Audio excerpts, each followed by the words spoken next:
आदरणीय प्रकाश जोशी,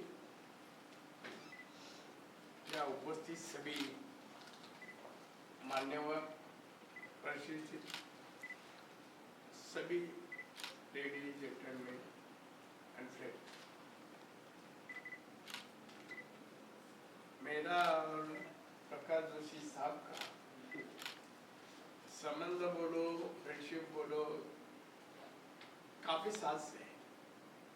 मैं 85 में मुंबई कॉर्पोरेशन में कॉर्पोरेटर बना और कॉर्पोरेशन आया, जब से ये साहब का वहाँ पहचान हो गई। ये मीडिया में कवर करते थे। वो आर्टिस्ट है, मुझे बाद में मालूम हुआ। एक दिन किसी तरह का फंक्शन जब उन्होंने किया और मुझे इनवाइट किया, जब भी बुला, जब मुझे जानकारी मिली कि ये आर्टिस्ट भी है। वो आर्टिस्ट भी है, पत्रकार भी है, सीनियर पत्रकार है। वो अच्छा लिखते हैं, अच्छा स्पीच भी देते हैं। उन्होंने अपने आर्ट ये महाराष्ट्र में दुनिया को सब बताया और यूथ को, हमारे देश के यूथ को आर्ट से वो किस क्षेत्र में जाके काम करना चाहिए, मेहनत करना चाहिए तो सफल हो सकता है। इसका प्रबोधन भी उन्होंने अपने आर्ट से अभी तक किया है। मैं दोस्त समझता हूँ, वो मेरे को कितना दोस्त समझता मालूम नहीं मुझे, मगर मैं उनको चाहता हूँ। कम बोलने वाला आदमी, काम ज्यादा करने वाला इंसान, और जो भी काम है हाथ में लेगा, सक्सेसफुल करेंगे। ये उनकी आइडेंटिटी है, पहचान है। तो हमारे जोशी साहब इस मुंबई में रहते हैं। सभी क्षेत्र में, मीडिया में, राजनीति में, आर्टिस्ट में, सभी क्षेत्र में उनको पहचान। एक मीडिया में एक जेंटलमैन पत्रकार हो सकते हैं क्या? कोई क्वेश्चन पूछा तो मैं बोलूँगा होता है।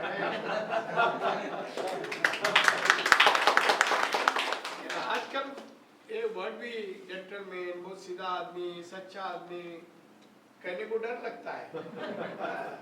मगर हमारे जोशी साहब इसलिए बहुत ही अच्छा काम करते हैं। और अच्छा, कभी भी कुछ क्वेश्चन आया, कठिनाई आई, हम उसको बुलाते हैं, वो इसमें क्या रास्ता निकाल सकता है तो बताते, मदद करते पॉलिटिशियन को। ऐसे नहीं तो बाकी के मीडिया वाले मदद नहीं, ब्लैकमेलिंग करते हैं। ये आज की रिवाज है, ब्लैकमेलिंग करते हैं। आप कितने हंसते देखो बोलने के बाद, कितना मतलब सच बोल रहे। सही है। और आज इन्होंने ये फंक्शन रखा। मैं सवेर तक, मुझे लगता था मैं नहीं पहुंचूंगा, मगर शाम को फिर को फोन आया और ये बोला साहब प्रकाश जोशी का कार्यक्रम। फिर डॉक्टर से पूछा, डॉक्टर से गोली लिया, लेकर मैं इधर पहुंच गया। प्रकाश जोशी को मेरे जिंदगी में मैं कभी ना नहीं किसी बात के लिए कह सकता। हम भी किसका एक बार वर्ड दिया तो वर्ड में पीछे हटने वाला आदमी नहीं हूँ। तो मैं समझता हूँ उन्होंने एक कलाकार के क्षेत्र में अच्छा योगदान दिया है। वो पत्रकार के नाते में वो भी योगदान दे रहे हैं और हमेशा हेल्पफुल सभी के लिए होते।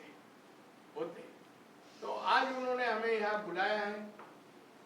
मैं समझता हूँ उन्होंने एक सब्जेक्ट पे सबको इकट्ठा अपन लोग को किया है।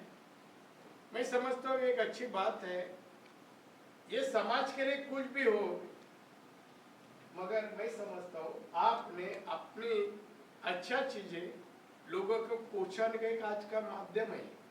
आज का माध्यम है कि आप कैसे हैं, पत्रकार कैसे होने चाहिए, प्रकाश जोशी जैसे होने चाहिए, इंसान कैसा होना चाहिए, प्रकाश जोशी जैसा होना चाहिए। तो ये सब अपने को इंसान से सीखने को मिलता है। मैं तो बहुत कम उम्र में पॉलिटिक्स में आया। आप लोग कितने करेंगे? 60 ईयर पॉलिटिक्स में हो, 60 ईयर।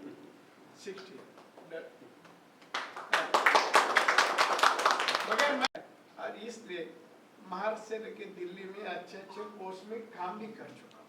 महाराष्ट्र का मुख्यमंत्री बना, दिल्ली में सेंट्रल मिनिस्टर बना, महाराष्ट्र में 34 साल कैबिनेट मंत्री था, 34 साल, तो ये सब काम किया है। मगर आज भी अब है उधर ही है, क्या जैन साहब, बदलावा नहीं लाया और बदलावा लाना नहीं चाहता मैं। हम लोगों के लिए, लोग हमें चुन के देते हैं, तो लोगों के लिए काम करना अपना धर्म है, धर्म है। तो उस जैसा काम हम करते रहता हूँ। उसमें साथी हमारे प्रकाश जोशी है, जैन साहब है, और आप सभी जहाँ जहाँ मिलते हैं वो सभी एक दूसरे को सहयोगी देते हैं। मुंबई की, महाराष्ट्र की एक स्पेशलिटी है, यह आदमी आता है, आदमी को मिल जाता है, जुड़ जाता है अच्छा काम के लिए। ये सब अच्छी बात है। तो मैं समझता हूँ आज एक अच्छा मौके पे हमारे जोशी साहब ने हम लोग सबको बुलाया, ये इकट्ठा होने का हमें मौका दिया है। मैं उनका शुक्रिया अदा करता हूँ। उनको लंबी उम्र की प्रार्थना भगवान को करूँगा कि उनको लंबी उम्र दे और उनको अच्छा सफलता उनके क्षेत्र में। Guests and friends, I have really become speechless. The way Rane ji has described my journey in journalism and art. As I look back, I used to express myself with words initially, which was also very difficult. But one thing was there, that I used to see what I was seeing, what I was listening, and then I used to write about that. Now when I am expressing myself with colors and frames, my mind is totally blank, and I am living to my inner self, and then expressing myself. When I go and stand before the canvas, my mind is blank, and the real inner of me as an individual, whatever I have experienced since my childhood and through this long journey, I express this on my canvas. Mostly I am obsessed with rivers. जैसे कि everybody knows Saraswati river, which has got place in our culture. So I am trying to search the Saraswati river on my canvas. So wherever I go, if I go to a small place or a town, if there is a river, I go to this bank of river.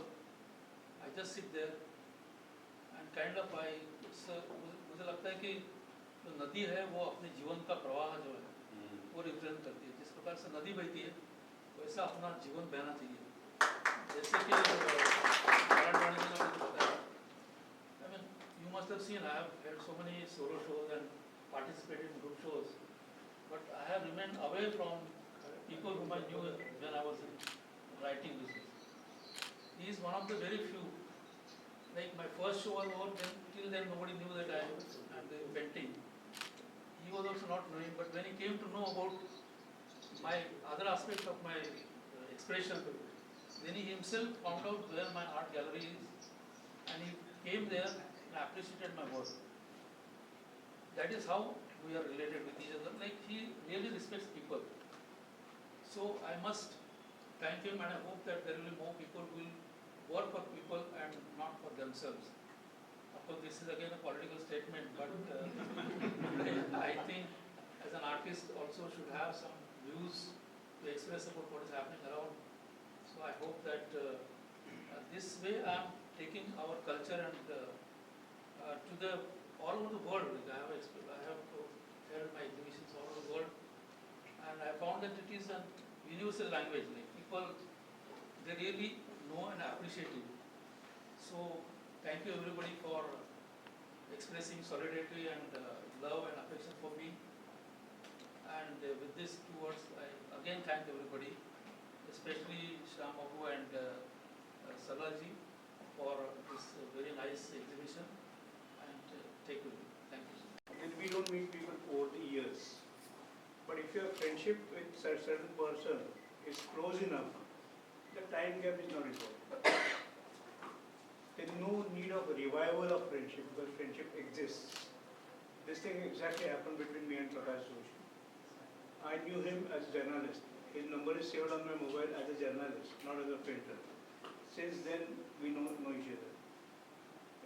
But he was being felicitated, and Yashwadrao Chavan Pratishthan, I saw Prakash Bal Joshi. I knew him as a Prakash Joshi. Prakash Bal Joshi confused me. But who is this new Prakash Joshi, Bal Joshi artist? Well, I knew him as a journalist. I came up, sat there, and Prakash was there. It did not click even, it did not require even a second for us to come close again. After 17 years gap, he had his solo exhibition in the same hall. I was there, I was privileged to be here to see a journalist converted, some conversions are good. So he converting from journalist to painter, I think it was God's gift, and God's gift given to us to see his beautiful paintings. I am really, really happy Prakash progressing as a painter and becoming an international artist, and I think he is going to take the flag up of our country very high internationally.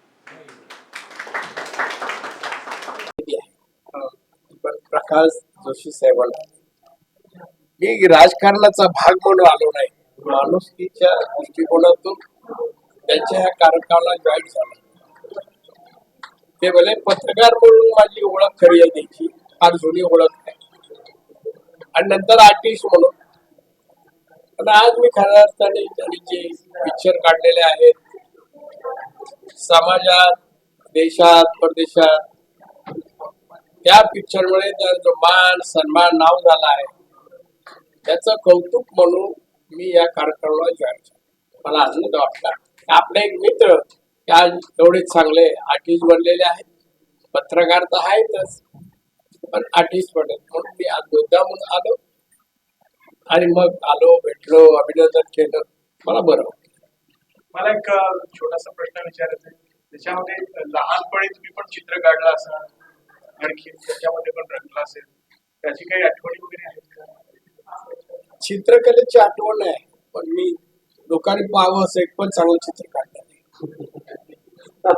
खरं ते सांगतो, मी चित्रकला मला माहिती एक subject होता, पण टीचरला आणि सगळ्या लोकांना आवडेल असं माझ्या हातून चांगलं चित्र केलं नाही. पासा पुरतं मिळवायचं. महाराष्ट्राला रंगवण्यासाठी त्याची पार्श्वभूमी विकास करण्यासाठी तो चित्र तुम्ही नाही नाही असे काही नाही. तेव्हा मी सुरुवातीला काय हे नव्हतं माझं, पण मी नंतर 7वी 8वी नंतर ह्याबद्दल मला आकर्षण वाटलं आणि मी चित्रकला सोडून बाकीच्या विषयात जास्त आवड आहे. अजून कोणाला काय हवं नाही? थँक्यू. बारिश हो गया है, पूरी दुनिया हरी भरी हो गई है, लेकिन धूप के बाद में हरा रंग अच्छा लगता है, वैसे शाम को नीला रंग अच्छा लगता है. मेरा जो 40 साल पुराना मेरा मित्र जो है प्रकाश बाल जोशी, ये पहले पत्रकार था और पत्रकारिता से यहाँ वो अच्छा बहुत इंटरनेशनल रेप्यूटेड पेंटर बन गया है. नीला रंग उसका वीक पॉइंट है और उसका कारण भी थोड़ा अजीब है. वो जब छोटा था तो नदी में डूब रहा था और सांस लेने के लिए हाथ पांव मार रहा था, ऊपर आया तो उसकी आंखें खुली तो उसको आशा का किरण यानी सूर्य का किरण मिला, लेकिन पानी के अंदर आने की वजह से नीला दिखा. तो इसके लिए प्रकाश को नीले रंग का काफी चाहत है, उसकी नीला रंग उसका फेवरेट है. तो अगर आप इनके पेंटिंग देखेंगे तो बहुतांश चित्र बने हैं उसमें नीला रंग का प्रयोग किया हुआ आपको नजर आएगा. नीला रंग वैसे भी साइंटिफिकली एनालाइज करने के बाद में हमको पता लगा कि नीला रंग हमेशा मन को शांति देता है और डूबते डूबते बचना और बाद में बाहर आना, तो जो उसको उसके प्रकाश के मन को जो शांति हो गई थी उसकी वजह से उसने तय किया कि जो मैं कलर लगाऊंगा तो उसमें नीला रंग का प्रयोग बिल्कुल करूंगा. क्योंकि प्रकाश ये चीज ऐसी है, जर्नलिस्ट से बहुत कम बोलता है और उसका जो बोलना होता है उसके पेंटिंग्स में वो लोगों के सामने उसको पेश करता है. अपनी जो जुबान है वो पेंटिंग के मार्फत कैनवास के ऊपर नीचे उतारता है और दुनिया के साथ बात करता है. और लोगों को संदेश देने की कोशिश करता है कि शांत रहो, झगड़ा फसाद जाने दो और उसमें मन का आनंद लें। उसके एग्जीबिशन, उसने इंटरनेशनल एग्जीबिशन में काफ़ी जगह पार्ट लिया है। एक मिनट, एक्सक्यूज मी। और उसको इंटरनेशनल अवार्ड्स भी काफ़ी मिल चुके हैं। इन जनरल जब नारायण राणे साहब भी आए थे, he was the chief guest, I was the guest of honour. और नारायण राणे साहब ने भी बोला कि प्रकाश बहुत कम बात करता है, लेकिन उसकी भावनाएं रंग के माध्यम से कैनवास के ऊपर उतार के दुनिया के साथ में बातचीत करता है। धन्यवाद।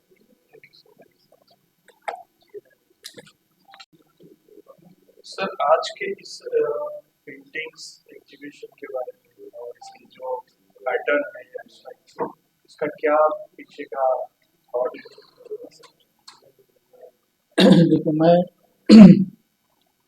जब कैनवास पे काम करता हूँ तो मैं अमूर्त शैली में काम करता हूँ, जिसमें न कोई ड्राइंग होता है, जिसमें न कोई आकार होता है, लेकिन इसमें बहुत सारा अवकाश होता है जो कि अंदर से आता है, वो कोई बाहर से आता नहीं। और जैसे आप रंग को पकड़ के काम करते हैं तो एक रंग से दूसरे रंग में जाते हैं, और जैसे कि एक विश्व से दूसरे विश्व में जा रहा है। अब मेरा ये जो अभी इस शो में जो काम लगा हुआ है, वो ज़्यादा करके नदी को सामने रख के किया है, क्योंकि मैं बहुत साल से सरस्वती नदी का शोध अपने कैनवास पे ले रहा हूँ, और वो लेते लेते मुझे ऐसा महसूस हो रहा है, ऐसा दिख रहा है कि नदी जो होती है वो नदी एक जीवन होती है।